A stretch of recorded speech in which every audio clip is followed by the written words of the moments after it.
Donc voilà, donc là vous pouvez vous rendre compte de l'étendue où on va installer l'ensemble du process à votre gauche, la zone kitting où on prépare l'ensemble des pièces qu'on va assembler sur la boîte, et tout au fond la zone logistique.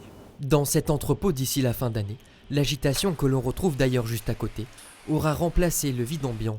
Mais avant de produire les boîtes de vitesse électrifiées à grande échelle, l'heure est encore au test. Derrière ces bâches, une trentaine de personnes travaillent sur une ligne prototype. Là on est vraiment sur la première opération, c'est-à-dire qu'on a assemblé l'ensemble des pièces qu'on a prélevées, on les a mis sur ce chariot qu'on appelle chariot kitting. Deuxième étape, on les assemble sur ces moyens-là pour ensuite continuer l'ensemble du process sur toutes les machines que vous voyez derrière vous. Pour le moment, une vingtaine de boîtes sortent chaque semaine. Prochaine échéance cet été, où la production basculera en série.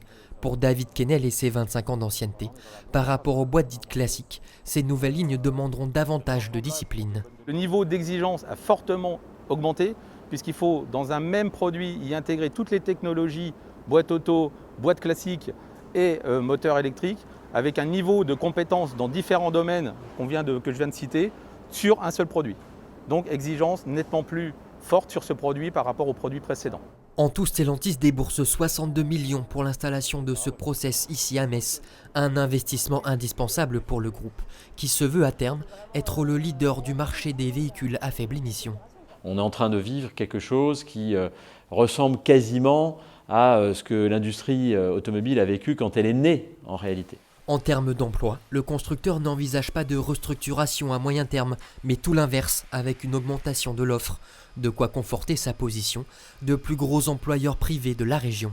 Nous avons regardé de quoi serait fait le plan moyen terme sur les 3 années, 2022, 2023 et 2024.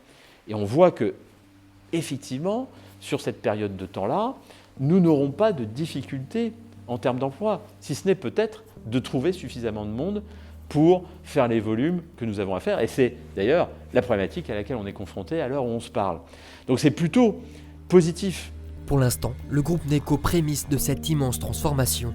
Que ce soit à Metz avec les boîtes de vitesse ou à Trémery avec les moteurs, à l'horizon 2030, l'électrique devrait représenter 70% de leurs ventes.